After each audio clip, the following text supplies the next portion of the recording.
APJ Abdul Kalam कहते थे, भारत को कम से कम 10 लाख माधवन की आवश्यकता है।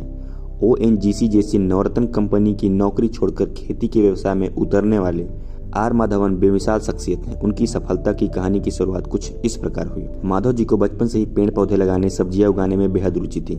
किशोरावस्था में उन्होंने कई बार अपनी मां को खुद की उगाई सब्जियां लाकर दी थी और मां की शाबाशी पाकर उनका उत्साह बढ़ जाता था।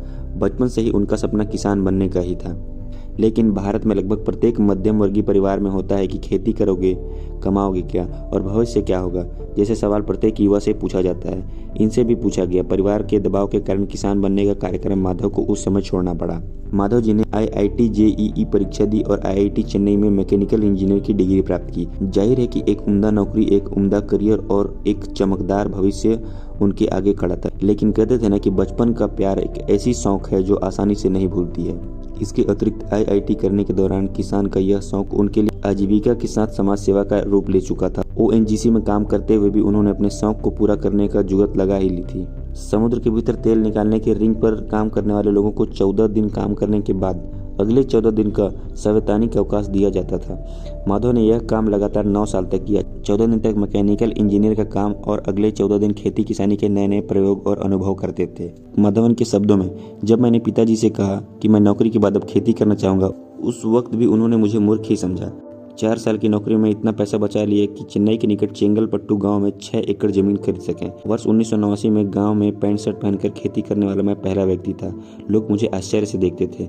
6 एकड़ में उनकी सबसे पहली फसल मात्र 2 टन की थी और इसमें वे बेहद निराश हुए, लेकिन उन्हें हिम्मत नहीं हारी। वर्ष 1996 में उनके जीवन का टर्निंग पॉइंट साबित हुआ। उनकी इजराइल यात्रा। उन्होंने सुन रखा था कि टपक सिंचाई और जल प्रबंधन के मामले में इजराइल की तकनीक सर्वोत्तम है। इजराइल जाकर उन्होंने देखा कि भारत में 1 एकड़ में 1 टन उगाने वाली मक्का इजराइल में 1 एकड़ में 7 टन उगाते हैं।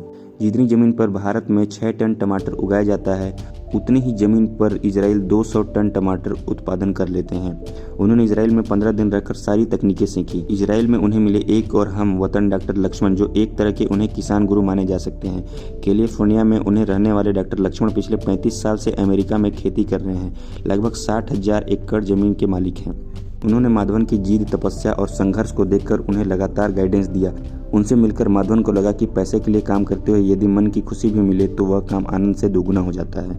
लगभग 8 साल के सतत संघर्ष, घाटे और निराशा के बाद 1997 में उन्हें पहली बार प्रॉफिट हुआ। माधव बताते हैं कि इतने संघर्ष के बाद भी मैंने हार नहीं मानी। मेरा मानना था कि यह सीखने की प्रक्रिया है और इसमें मैं गिरता हूँ, फिर उठता हूँ। भले ही मुझे सहारा दे या ना दे, मुझे स्वयं ही लड़ना है और जीत कर आगे दिखाना है। माधवन के जीवन का गोल्डन समय तब आया जब पूर्व राष्ट्रपति से तय मिनट की मुलाकात को 2 घंटे में बदल दी गई।